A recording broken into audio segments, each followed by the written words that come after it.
Halo Sobat Jawara Koi dimanapun berada, semoga kalian dalam keadaan sehat walafiat, dimudahkan rezekinya dan dilimpahkan rezeki yang sebanyak-banyaknya, amin. Ketemu lagi di channel Jawara Koi Indonesia yang membahas tentang perawatan kolam ikan koi, pengobatan ikan koi, dan segala hal yang berhubungan dengan ikan koi. Nah, kita bahas di channel ini. Sebelum kita lanjut ke videonya, ada baiknya klik tombol like, komen, dan subscribe. Dan terima kasih untuk yang sudah klik video ini. Semoga kalian dimudahkan segala urusannya. Oke, kita lanjut ke videonya. Oke.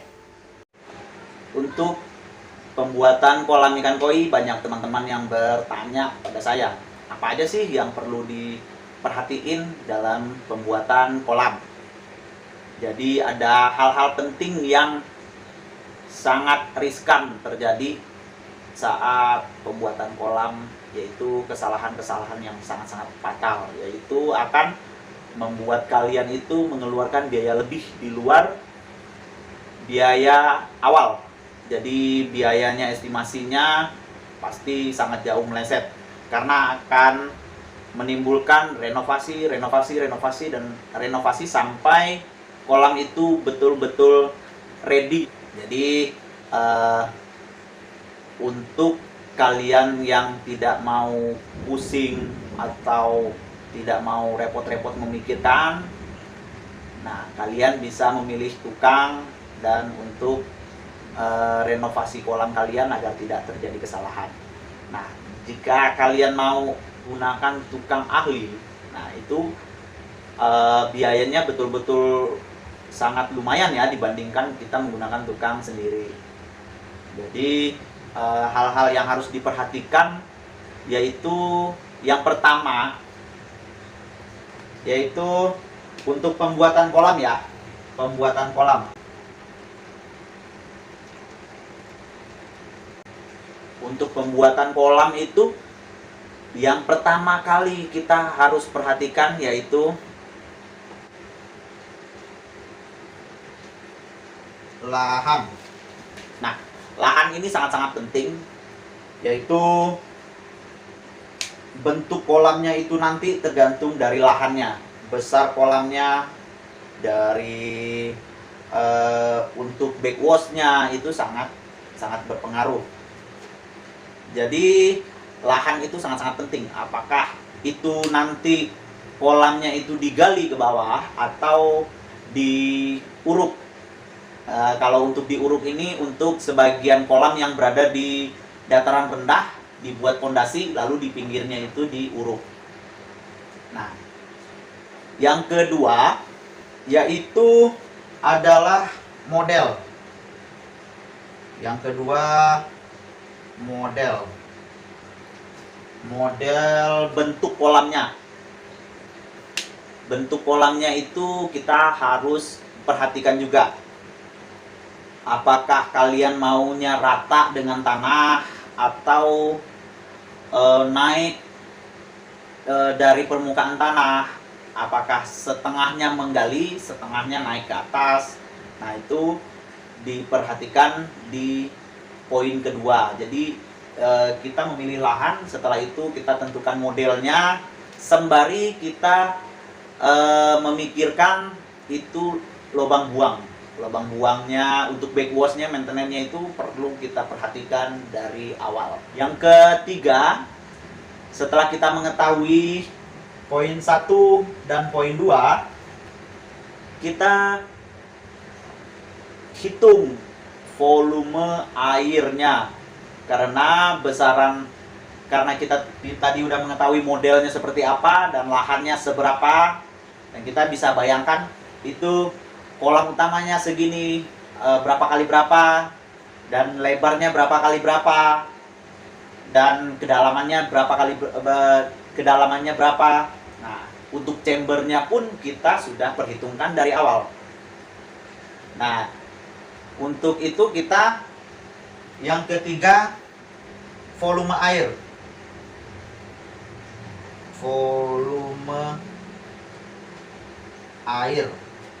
Volume air ini sangat-sangat penting karena kita dapat mengetahui bahan-bahan apa yang akan kita gunakan, pemipaan dan sebagainya itu dari volume air. Nggak mungkin kita pakai kolam 10.000 liter ke atas menggunakan bahan-bahan yang nggak sesuai gitu kan, tanpa menggunakan besi, tanpa menggunakan wermes atau hal-hal yang lainnya gitu. Jadi itu volume air itu sangat penting kita ketahui dari awal ya, volume air. Setelah kita mengetahui volume airnya, barulah kita lanjut ke tahapan berikutnya yang perlu kita perhatikan, yaitu pemilihan pompa. Pompa kolam itu kita perhitungkan dari awal, bukan setelah kolam jadi. Bukan setelah kolam jadi, ini kolam saya volume airnya segini, pompa yang cocok berapa ya? Enggak, itu salah. Jadi kita perhitungkan pompa itu dari awal. Dari awal ya, ingat dari awal. Yang keempat itu pompa.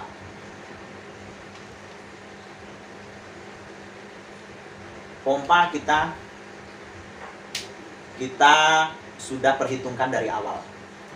Karena apa? Kalau kita tidak memperhitungkan pompa dari awal, nanti berpengaruh kepada hal-hal yang lainnya. Nah, untuk tahap kelima, yaitu adalah pipa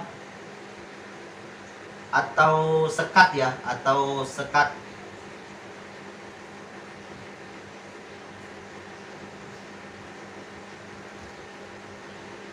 Pipa atau sekat chamber. Karena apa? Ya, karena kita sudah mengetahui pompanya. Nggak mungkin kita pakai pompa, misalkan kita pakai 16.000, lalu kita pakai pipa antar chambernya itu mungkin 2 in 1 piece, kan nggak mungkin. Jadi setelah kita mengetahui pompanya dulu, baru kita mengetahui untuk pipa atau sekat chambernya yang akan kita pakai. Untuk berikutnya yaitu pipa output dari pompa. 6.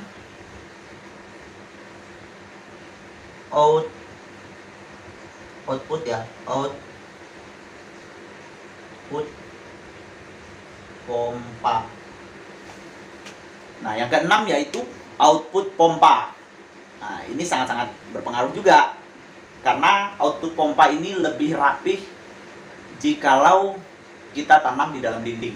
Jadi nggak ada istilahnya renov-renov lagi. Jadi pipa output pompa ini sangat berpengaruh, karena kalau kita pakai pompa yang kapasitasnya besar, misalnya taruhlah 10.000, lalu kita pakai pompa yang pipanya ini kita pakai ukurannya itu 3/4 atau setengah, pasti debit airnya itu menjadi kecil. Nah, ada baiknya kita memakai pipa ini agak besar sedikit, nggak apa-apa. Yang penting mesin itu nggak ketahan arusnya. Jadi itu yang menyebabkan mesin sering mati. Nah, itu. Atau aliran airnya itu kecil, padahal sudah pakai pompa yang besar. Nah, itu jawabannya itu ada di yang nomor 6. Nah, sudah Pak Om, saya pakai pompa 10.000, lalu saya upgrade menjadi 16.000, kok aliran airnya sama aja gitu. Nah, itu ternyata pipa output dari pompanya itu pakai pipa yang 3/4. Jadi ya sama aja aliran airnya. Kayak orang antri sembako di depan gerbang, itu udah rame dari luar, tekanan dari mesin udah gede, ternyata gerbang yang dibuka itu cuma segini doang. Jadi tetap yang masuk sedikit gitu, tetap satu gitu. Jadi yang banyak ini nggak ada fungsinya gitu. Itu logika yang sering saya pakai. Selanjutnya ke yang nomor 7. Yang nomor 7 kita bikin di sini aja ya. Yang nomor 7 yaitu pipa BD.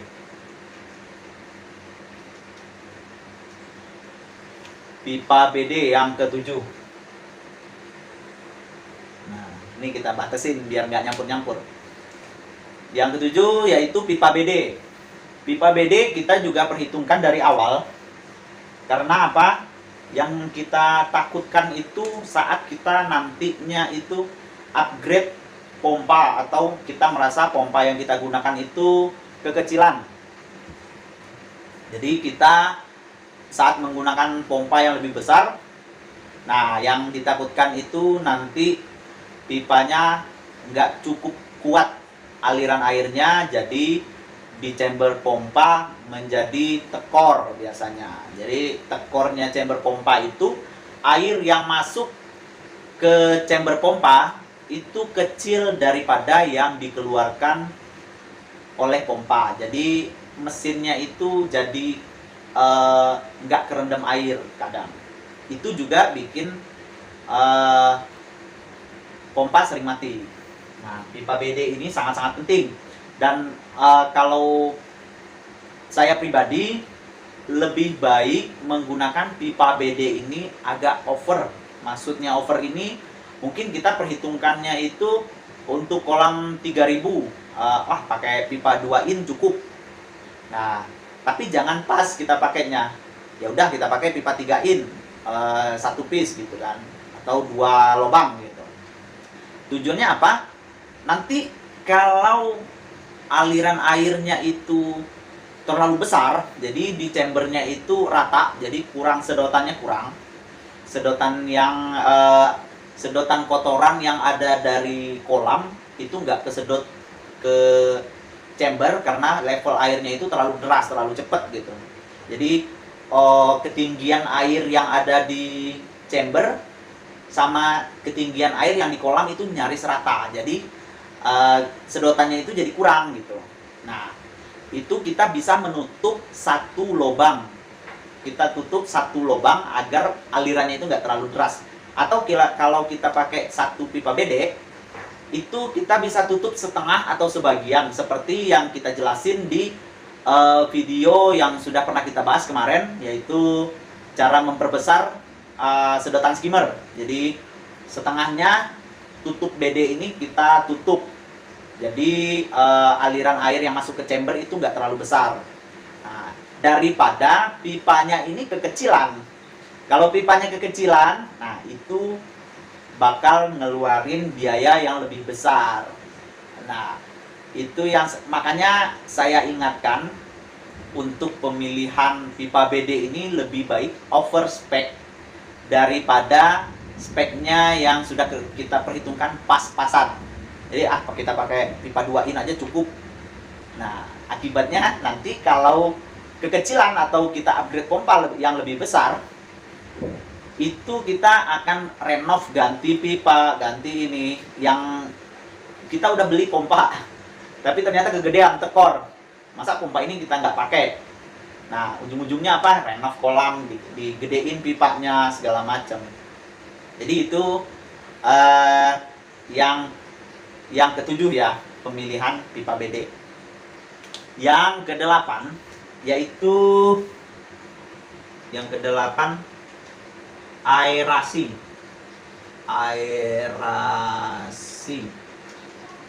Aerasi ini sangat-sangat penting untuk menjaga oksigen yang terlarut di dalam air.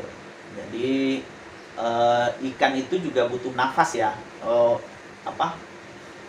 butuh untuk bernafas, yaitu dari aerasi tersebut. Jadi itu fungsinya kadang kita memilih ada yang kayak waterfall yang biasa, yang air terjun gitu. Ada juga yang tidak suka pakai air terjun tapi dia menggunakan aerator. Ada juga yang menggunakan kayak aliran sungai yang panjang. Itu bisa juga untuk meningkatkan aerasi.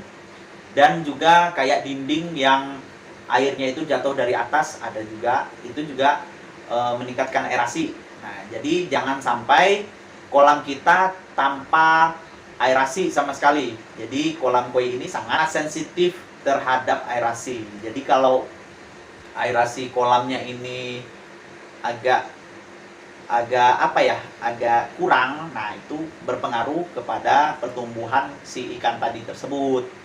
Dan di chamber pun juga perlu diaerasi karena bakteri yang ada di kolam yang ada di chamber itu juga butuh aerasi atau untuk mereka bernafas oksigennya. Nah, jadi dari kedelapan yang tadi itu nanti selanjutnya akan kita bahas satu persatu untuk pemilihan lahan, model, volume air, pompa, pipa sekat antar chamber, output pompa, pipa BD, dan aerasi akan kita bahas di videonya satu persatu. Jadi ikutin terus channelnya Jawara Koi dengan cara klik tombol subscribe dan nyalain lonceng notifikasinya agar kalian tidak ketinggalan video-video terbaru dari channel Jawara Koi Indonesia. Dan semoga yang menonton video ini sampai habis tanpa adanya skip itu diberikan kelancaran dan diberikan rezeki yang sebesar-besarnya, dimudahkan segala urusannya. Nah, cukup sekian untuk video kali ini. Ikutin terus kita. Sampai jumpa di video berikutnya. Salam dari Jawara Koi Indonesia.